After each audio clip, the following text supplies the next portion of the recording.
चलिए दोस्तों, एक बार फिर से आपका बहुत बहुत स्वागत है हमारे टीचिंग प्लेटफॉर्म शिक्षा सिटी पे। और दोस्तों, आज मैं जो आपको प्रेजेंट करने वाला हूँ सेशन, वो बेस्ड होगा किस पे? तो वो बेस्ड होगा आपका बौद्ध धर्म के इतिहास पे, जिसमें 50 जो है वो 50 जो है महत्वपूर्ण इंपॉर्टेंट क्वेश्चन आपके सामने प्रेजेंट करने वाला हूँ, जिसमें मैं एक्स्ट्रा डिटेल्स भी आपको प्रोवाइड कराऊंगा, यानी एक्स्ट्रा डिटेल्स भी आपको देखने को मिलेगी। उसके अलावा दोस्तों, मैं अनअकैडमी पे भी पढ़ाता हूँ, तो ध्यान रखिएगा अनअकैडमी एप्लीकेशन अगर आपने अभी तक इंस्टॉल नहीं किया है तो अनअकैडमी एप्लीकेशन जो है आप इंस्टॉल कर लीजिए, ठीक है। उसके अलावा वहाँ पे आप मेरा कोड अप्लाई करेगा wimleys@14। wimleys@14 ये क्या है? मेरा अनलॉक कोड है, जिससे कि वो सेशन आपको फ्री जो है बिल्कुल फ्री मिल जाएगा, और मेरे सारे जो मॉक टेस्ट सीरीज सब सारी चीज़ें हैं जो वहाँ पे आपको फ्री मिल जाएगी। और मैं अनअकैडमी पे आपका टॉप का एजुकेटर भी हूँ, तो अनअकैडमी एप्लीकेशन अगर अभी तक आपने इंस्टॉल नहीं किया है तो आप अनअकैडमी एप्लीकेशन इंस्टॉल कर लीजिए। डिस्क्रिप्शन बॉक्स में मैं लिंक दे रखूँगा, और वहाँ पे बहुत सारी मेरी टेस्ट सीरीज, बहुत सारी फ्री क्लासेस भी चलाई जाती हैं, ठीक है। चलिए, और ये जो आपका सेशन है ये रेलवे के लिए, एसएससी के लिए, यूपी ट्रिपल एससी के लिए, लेखपाल के लिए, अदर एग्जामिनेशन के लिए बहुत ही ज़्यादा इंपॉर्टेंट है। चलिए क्वेश्चन ले लेते हैं। देखिए दोस्तों, सबसे पहले बौद्ध धर्म के संस्थापक कौन थे? तो वो थे गौतम बुद्ध। ध्यान रखिएगा, बौद्ध धर्म के संस्थापक कौन थे भाई? गौतम बुद्ध। अब देखिए क्या क्या क्वेश्चन बन सकते हैं आपको यहाँ से मैं बता दूं। देखिए, गौतम बुद्ध का जो बचपन का नाम था, सबको पता होगा कि गौतम बुद्ध के बचपन का नाम क्या था। तो वो इनके बचपन का नाम था सिद्धार्थ। इनका नाम गौतम बुद्ध पढ़ा कैसे? देखिए, जब इन्होंने ज्ञान की प्राप्ति करी, ध्यान रखिएगा, जब इन्होंने ज्ञान की प्राप्ति करी उरुबेला में, यानी ध्यान रखिएगा उरुबेला को बाद में बोध गया के नाम से जाना गया। बोध गया में जब इन्होंने ज्ञान की प्राप्ति करी 49वें दिन पे, तब इनको बौद्ध की उपाधि मिली। कौन सी उपाधि मिली? बौद्ध की उपाधि मिली। तथा इनका नाम जो गौतम है वो इनकी माता जो मौसी की वजह से पड़ा था, क्योंकि उन्होंने ही जो है इनका जो है कि देखभाल करी थी। तो ध्यान रखिएगा, तो इसी वजह से उनका नाम गौतम पड़ा था। तो ये दोनों मिला करके इनका पूरा नाम क्या हो गया? तो पूरा नाम गौतम बुद्ध हो गया, जो कि आपको पूछा जा सकता है। अब पूछा जाएगा दोस्तों कि गौतम बुद्ध का जन्म कब हुआ था? तो गौतम बुद्ध का जो जन्म हुआ वो 563 ईसा पूर्व हुआ। ध्यान रखिएगा, 563 ईसा पूर्व क्या हुआ था? गौतम बुद्ध का जन्म हुआ था। कहाँ पे हुआ था? कपिल वस्तु के लुम्बिनी में। और ध्यान रखिएगा, इनका अगर निर्माण पूछा जाएगा, अगर कब देहांत हुआ, तो जिसको महापरिनिर्वाण टर्म दिया गया, ठीक है, महापरिनिर्वाण कहा गया, वो कब हुआ? वो हुआ आपका 483 ईसा पूर्व। ध्यान रखिएगा कब हुआ? 483 ईसा पूर्व, जो कि आपको पूछा जा सकता है। तो जन्म पूछा जाएगा 563, और अगर दित पूछा जाएगा तो वो क्या हो जाएगा? 483। बौद्ध धर्म के संस्थापक कौन थे? तो वो थे गौतम बुद्ध। इनके गुरु के और शिष्यों के नाम भी मैं आगे आपको बताता हूँ। किसे एशिया का ज्योतिपुंज कहा जाता था, यानी लाइट ऑफ एशिया के नाम से कौन जाने जाते थे? तो लाइट ऑफ एशिया के नाम से जाने जाते हैं महात्मा बुद्ध। ध्यान रखिएगा, गौतम बुद्ध के पिता का नाम क्या था? सुद्धोधन। जबकि इनकी माता का नाम पूछा जाएगा तो वो हो जाएगा महामाया। ध्यान रखिएगा, महामाया जो है कि वो आपकी कौशल वंश से संबंधित है, और जो है कि सुद्धोधन जो थे वो सांख्य वंश से संबंधित है। तो ये पूछा जाता है आपका कि गौतम बुद्ध किस वंश से संबंधित थे? तो वो संबंधित हो जाएंगे आपके सांख्य वंश से। ये क्वेश्चन भी पूछा जाता है। महात्मा बुद्ध के बचपन का नाम क्या था? सिद्धार्थ। जबकि इनकी पत्नी का नाम अगर पूछा जाएगा तो वो हो जाएगा यशोधरा, और इनके बेटे का नाम पूछा जाएगा तो वो हो जाएगा राहुल। ध्यान रखिएगा, ये सारे जितने भी टर्म्स मैं बता रहा हूँ आपको, वो सारे इंपॉर्टेंट दोस्तों। तो अगर आपको अच्छी लग रही है तो वीडियो को ज़्यादा से ज़्यादा लाइक करिए, चैनल पे नए हैं तो चैनल को सब्सक्राइब करिए, ज़्यादा से ज़्यादा शेयर करिए। और दोस्तों मैं बता दूं कि गौतम बुद्ध पहले मानवीय भगवान है। ध्यान रखिएगा, पूछा जाएगा कि पहले ह्यूमन गॉड कौन है, या ह्यूमन गॉड के रूप में किसे जाना जाता है? गौतम बुद्ध में। इनकी जो अगर पूछा जाएगा कि इनकी जो मूर्ति थी वो कहाँ पे मिली थी, तो वो मिली थी आगरा में, इनकी मूर्ति। ध्यान रखिएगा, पूछा जा सकता है। आगे बढ़ते हैं दोस्तों। महात्मा बुद्ध की माता का नाम, अभी जस्ट मैंने बताया आपको कि इनकी माता का नाम क्या था? महामाया था। जबकि मौसी का नाम पूछा जाएगा तो वो हो जाएंगी प्रजापति गौतमी। इन्हीं के नाम पे इनका नाम जो है कि गौतम पड़ा था। और बेटे का नाम क्या हो जाएगा? वो हो जाएगा राहुल। गौतम बुद्ध ने कितने वर्ष पर अवस्था में गृह त्याग किया था? तो वो किया गया था, वो इन्होंने किया था 29 वर्ष की आयु में। ध्यान रखिएगा, 29 वर्ष की आयु में इन्होंने गृह त्याग किया था, जो कि आपको पूछा जाता है। और ये क्वेश्चन यहाँ से आपको बनेंगे भी। ध्यान रखिएगा, ये क्वेश्चन आपको यहाँ से बनेंगे भी। और इसको क्या कहा गया? इसको कहा गया महाविनिष्क्रमण।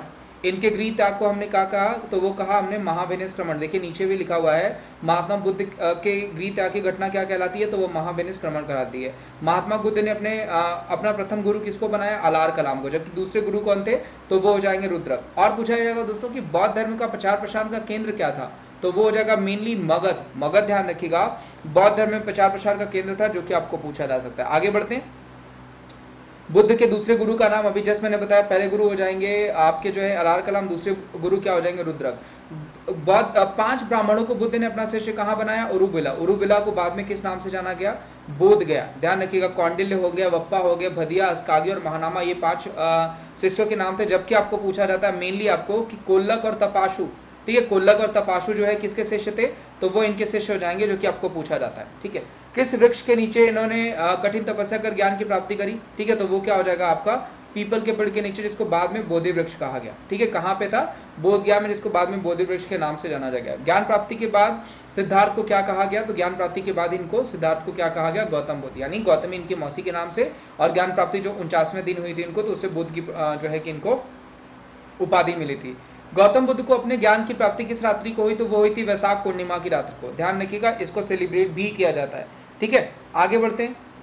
सिद्धार्थ का गोत्र क्या था, तो वो गौतम प्लस सिद्धार्थ को अगर पूछा जाएगा किस धर्म से संबंधित थे, तो वो संबंधित हो जाएंगे शाक्य वंश से। ठीक है, बुद्ध ने अपना पहला उपदेश कहाँ दिया, सारनाथ में। तब सारनाथ को ऋषि पत्तनम के नाम से जाना जाता था। किस नाम से जाना जाता था, ऋषि पत्तनम। ध्यान रखिएगा, किस नाम से जाना जाता था, तो तब सारनाथ को ऋषि पत्तनम के नाम से जाना जाता था, जो कि आपको पूछा जा सकता है, ये भी ध्यान रखिएगा। ठीक है, और इन्होंने पहला उपदेश दिया था, किस भाषा में दिया था, तो पाली भाषा में दिया था। बुद्ध के प्रथम उपदेश को क्या कहा गया, इस घटना को कहा गया धर्मचक्र प्रवर्तन। क्या कहा गया, धर्मचक्र प्रवर्तन कहा गया। बुद्ध धर्म के 3 रत्न कौन कौन से थे भाई, तो बुद्ध, धम्म और संघ, ये बौद्ध धर्म के 3 रत्न थे। बुद्धकालीन प्रसिद्ध नगर कितने तथा कौन कौन से थे, तो देखिए 6 नगर थे जो बुद्धकालीन में बहुत ज्यादा फेमस थे। साकेत हो गया, कौशाम्बी, वाराणसी, चंपा, राजगीर और श्रावस्ती। और श्रावस्ती ध्यान रखिएगा दोस्तों, जहाँ पे सबसे अधिक प्रवचन इन्होंने कहाँ पे दिए, श्रावस्ती में। बौद्ध साहित्य में प्रयुक्त संस्थागार शब्द का तात्पर्य क्या हो गया, तो वो राज्य संचालन के लिए गठित परिषद, जिसको संस्थागार जो है कि यूज किया गया शब्द। आजीवक संप्रदाय का स्थापना किसने करी थी, तो वो करी थी जो है आपका मखली गोसाल ने। ये क्वेश्चन भी पूछा जाता है। महात्मा बुद्ध की जन्मस्थली लुम्बिनी व किस महाजनपद के अंतर्गत आती है, तो कौशल महाजनपद, जबकि किस वंश से संबंधित है, शाक्य वंश से। ठीक है, बुद्ध का महापरिनिर्वाण कहाँ पे हुआ, तो वो हुआ कुशीनगर में। ध्यान रखिएगा 483 ईसा पूर्व, ये भी पूछा जाता है, जिस टर्म को क्या कहा गया, महापरिनिर्वाण कहा गया। बुद्ध काल में वाराणसी क्यों प्रसिद्ध था, तो वाराणसी बेसिकली अपने हाथी के दांतों के लिए बहुत ज्यादा प्रसिद्ध था। ठीक है, ध्यान रखिएगा, बुद्ध काल में पत्थर का काम करने वाले को क्या कहा जाता था, वो कहा जाता था कोहक। जो पत्थर का काम करते थे उनको क्या कहा जाता था, कोहक कहा जाता था। जिस स्थान पर बुद्ध को ज्ञान की प्राप्ति हुई वह स्थान क्या कहलाया, वह स्थान कहलाया बोध गया, जिसको पहले उरुबेला के नाम से जाना जाता था। आगे बढ़ते हैं। बुद्ध के प्रथम 2 अनुयायी कौन थे, तो अभी मैंने बताया कोल्लक और तपाशु कौन हो जाएंगे, बुद्ध के 2 प्रथम अनुयायी थे। भारत से बाहर बौद्ध धर्म को फैलाने का क्रेडिट किसे जाता है, तो वो देता है अशोक को। ध्यान रखिएगा, बौद्ध धर्म को भारत से ले जाने का, भारत के बाहर ले जाने का क्रेडिट किसे जाता है, वो अशोक को जाता है। इन्होंने ही अपनी बेटी संघमित्रा और बेटे महेंद्र वर्मन को श्रीलंका भेजा था, किसका प्रचार प्रसार करने, बौद्ध धर्म का प्रचार प्रसार करने। ध्यान रखिएगा, बौद्ध धर्म को अपनाने वाली पहली महिला कौन थी, तो इनकी मौसी गौतमी प्रजापति बौद्ध धर्म को अपनाने वाली पहली महिला थी। महात्मा बुद्ध ने अपना पहला उपदेश किस भाषा में दिया, तो वो दिया पाली भाषा में। ध्यान रखिएगा दोस्तों, अगर पूछा जाएगा कि बौद्ध धर्म की भाषा, तो पाली, और जैन धर्म का पूछा जाएगा तो वो हो जाएगा प्राकृत। ध्यान रखिएगा, प्राकृत और संस्कृत, ये हो जाएगी जैन धर्म की अगर पूछा जाएगा।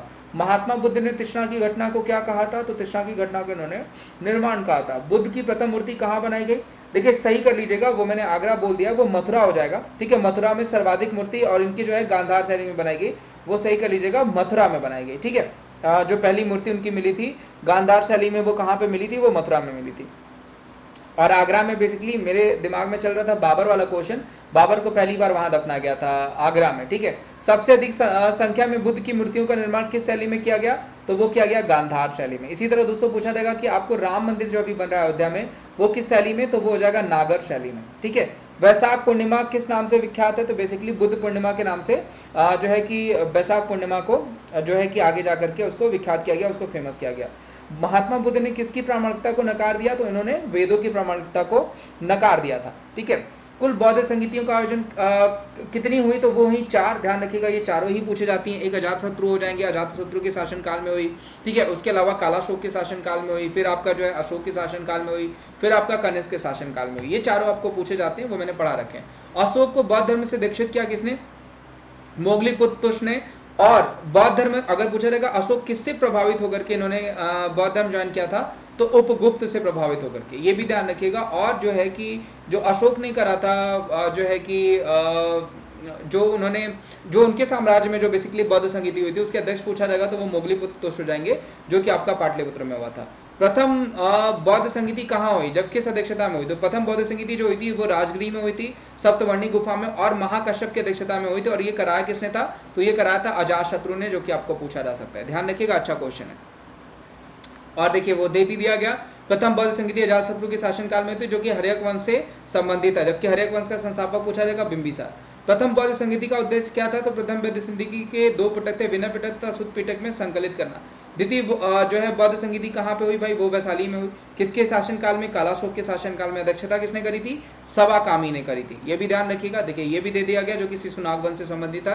तृतीय बौद्ध संगीति पूछा जाएगा तो वो ही पाटलिपुत्र में मोगलीपुत्र की अध्यक्षता में, और कराया किसने था? वो कराया था अशोक ने। और चतुर्थ पूछा जाएगा तो वो कनिष्क के शासनकाल में हुई थी कुंडल वन में। ठीक है, ये ध्यान रखिएगा, कनिष्क के शासन में काल में कराई गई थी।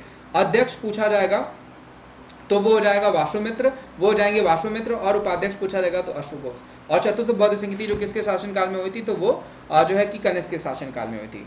उम्मीद करता हूं दोस्तों ये सेशन आपको अच्छा लगा होगा। इससे संबंधित मैं जैन धर्म का भी क्वेश्चन आपको प्रेजेंट कर दूंगा, वहां से भी कई सारे क्वेश्चन मिल जाएंगे आपको। दोस्तों मैं फिर से बता दूं, आपको वीडियो अच्छी लग रही है तो इसे लाइक करिए, शेयर करिए, चैनल पर नया है तो चैनल को सब्सक्राइब करिए। और दोस्तों अभी तक अगर आपने अनअकैडमी एप्लीकेशन इंस्टॉल नहीं किया है तो अनअकैडमी एप्लीकेशन इंस्टॉल कर लीजिए। Thank you so much, bye bye, take care. मिलता हूं मैं आपको नेक्स्ट सेशन में।